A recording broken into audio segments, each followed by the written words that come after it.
Նրան դատեցին շուրջ 14 տարի, նա առևանգում, սեռական բռնության էր ենթարկում և սպանում անչափահաս տղաներին։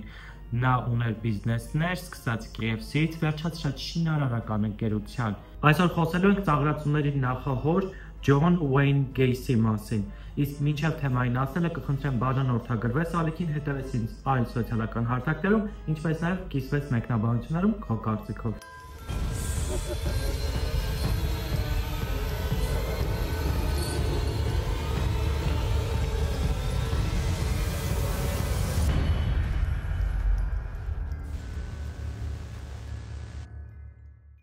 Ջոնը ծնվել է 1942 թվականին Չիկագոյում, ԱՄՆ-ում։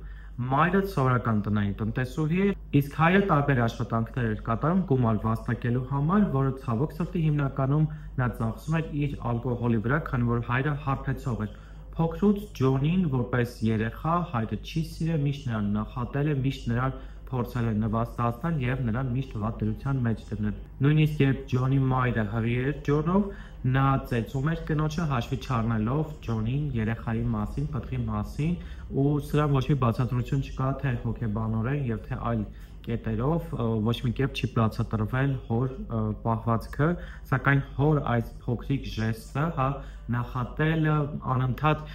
տղային ասել, որ նա սխալ է, անընդհատ տղային ասել, որ նա թույլ է եւ այլն, բերել հասել է նրան, որ Ջոնը մեծանալով դառնում է ծաղրացում մարդասպանների նախահայրը։ Ջոնը փոքր տարիքում ենթարկվել է սեռական բռնության, որից առաջինը, երբ նա 3 տարեկան էր, եղել է իրենց հարևանուհու պատճառով, իրենց հարևանուհին Ջոնին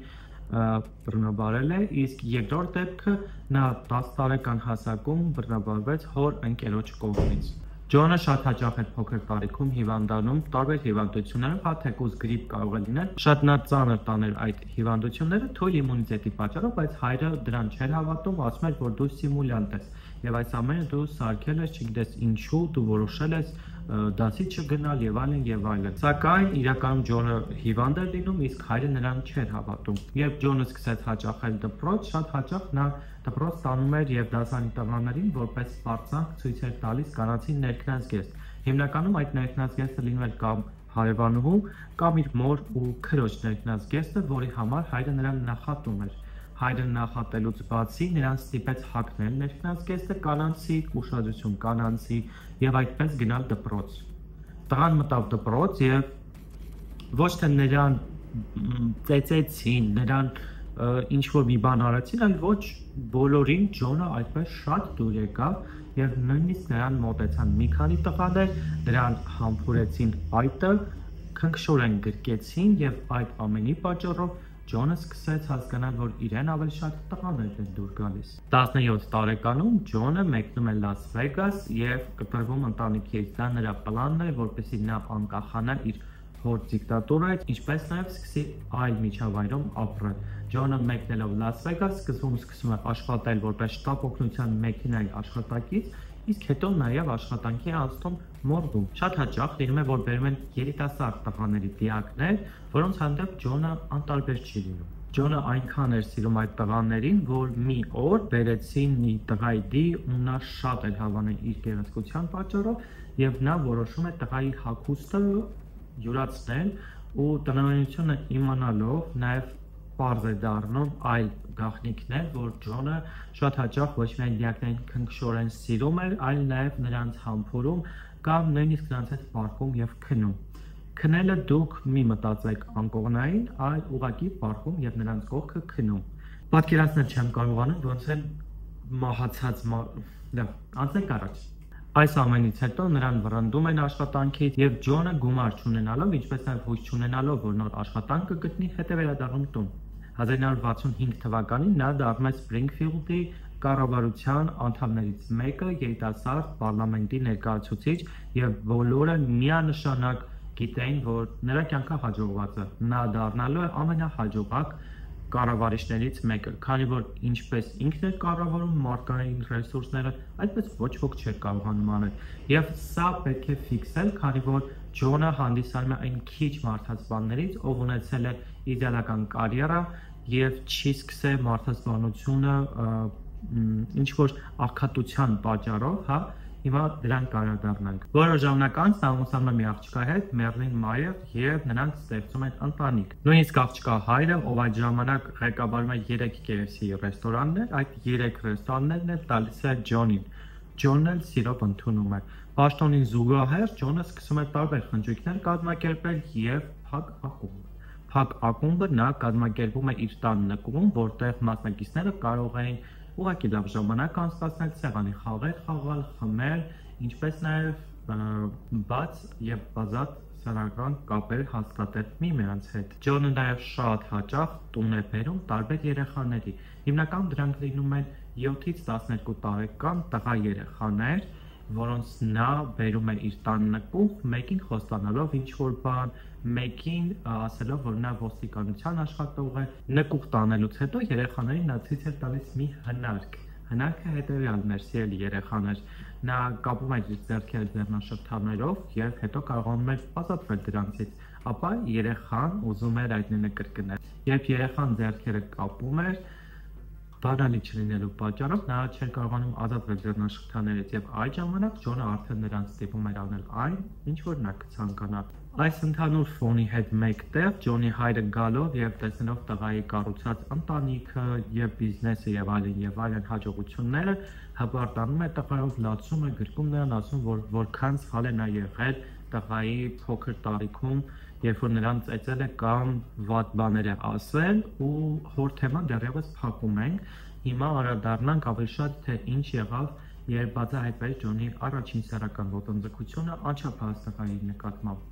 Այդ դեպքը տեղի ունեցավ 1967 թվականին, երբ 13-ամյա տղային նա $50 խոստանալով, իսկ այն ժամանակվա համար $50 մեծ գումար էր, բայց դա էական չի, $50 խոստանալով նրան տանում է պատվալ եւ իր հետ անում ինչ ուզում։ Այս դեպքից հետո տղան ասում է, որ է պատմում ամեն ինչ կատարվել է իր հետ, որ նրան ստիպել են, որ օրալ սեքսով զբաղվի Ջոնի հետ, որից հետո ոստիկանները սկսում են հետաքննության արդյունքում պարզ է դառնում, որ մի քանի այլ մարդիկ նույնպես տուժել են, մի քանի այլ անչափահաս երեխաներ։ Կինը այս ամենը իմանալով երեխային վերցնում է եւ լքում Ջոնին, որից հետո Ջոնը ոչ երեխաներին, ոչ էլ կնոջը էլ երբեք չի տեսնում։ Բանտում գտնվելիս Ջոնի հետ երկու կարևոր դեպք է տեղի ունենում։ Առաջինը նա իմանում է հոր մահվան մասին, որի համար Ջոնը միմիայն իրեն է մեղադրում եւ նա ասում է, որ միակ մեղավորը հոր մահվան մեջ դա հենց ինքն է եղել։ Իսկ երկրորդը նա սովորում է խոհարարական դասեր, ինչպես նաև իրեն շատ լավ է պահում, որի արդյունքում մի քանի տարի անց նրան բաց են ազատում։ Բանտից ազատվելով նա եւս մեկ անգամ ամուսնանում է կյանքը նորից սկսելու համար, սակայն նորից անչափահաս երեխաներին գումարի, խաբելու կամ որևէ այլ միջոցով տուն բերելու պատճառով կինը նրանից ազատվում է եւ լքում։ Ջոնը մնում է մենակ։ 1975 թվականին Ջոնը դառնում է շինարարական ընկերության ղեկավար, սկսում է շինարարական ընկերություն, ինչպես նաև նույն ժամանակահատվածում բացում է Փակ խմբակ Ուրախ Ջոկյապ անունով, որտեղ նա ունենում է երկու կեղծանուն՝ Պոգա եւ Պաչ։ Պոգան դա բարի կերպարն է, որ երեխաներին ուրախացնում է, նույնիսկ շատ հաճախ Պոգան այցելում էր նույնիսկ Ջոնը, այցելում էր երեխաների մոտ ծաղրածուի կերպարանքով, նրանց նվերներ, կոնֆետներ էր տալիս ու ոչինչ չէր անում։ Բայց Պաչը ամեն ինչ անում էր։ Պաչը երեխաներին գողանում էր, նրանց սրուկի պես պահում, օգտագործում իր սեքսուալ ցանկությունները արտահայտելու, իր սեքսուալ ֆանտազիաները իրագործելու եւ այլ հանցանքների համար։ Ջոնի մոտ ամեն ինչ շատ է սրվում եւ 1970-ից 78 թվականներին նա իր տուն տանում է շուրջ 150 եւ ավել տղաների, որոնց մեծամասնությանը գումարի դիմաց, խաբելու դիմաց, որ նրանց շուտ փոքր նվեր կտա, որևէ այլ ակնարկով տանում է եւ բռնաբարում է, որից հետո նա տղաներից մի քանիսին, ում չի հաջողվում փախնել Ջոնի ճիրաններից, պահում է տանը։ Տան նկուղում նա փորում է 40 մետր խորությամբ փոս իր ձեռքերով, որից հետո, երբ որ այնտեղ գցում է բոլոր մահացած եւ սպանված մարդկանց, նա շարունակում է իր ձեռքերով փորել եւ ընդհանուր առմամբ այդ մահվան կույտը հասնում է 90 մետրի։ Ջոնի տան նկուղում 90 մետր խորության վրա գտնվում է տարբեր մարդկանց դիակներ։ նրանց թիվը հասնում է շուրջ 33 եւ ավել, քանի որ մի քանի դիակ այդպես էլ չկարողացան ոստիկանները լիարժեք ասել, թե որ ոսկորը ում է պատկանում։ Նրա վերջին սպանությունը տեղի ունենում, երբ նա դեղատանը մոտենում է եւ Ռոբերտ անունով երեխայի, ում մայրը նրան թողել է դեղատանը, քանի որ մի որոշ ժամանակ անց պետք է գար նրան տանը տուն, խաբում է ու Ջոնը տանում է իր հետ տուն, ասելով որ շուտով մայրդ կգա եւ քեզ այստեղից կտանի, ինչպես նաեւ նրան խոստանում են մի քանի անակնկալներ։ Երբ մայրը գալիս է տեղատուն, նա պարզում է, որ երեխան այդտեղ չէ, իսկ աշխատակիցներին հարցնելով, նրանք ասում են, որ այո, ինչ որ մեկը նրան տարավ, ասելով, որ դուք տեղյակ եք։ Տեսախցիկների միջոցով կարողանում են պարզել Ջոնին եւ հետևել նրան։ Քանի որ Ջոնը շատ խելացի էր, նա թաքցում էր բոլոր հետքերը եւ ոստիկանները հետաքննություն անելուց հետո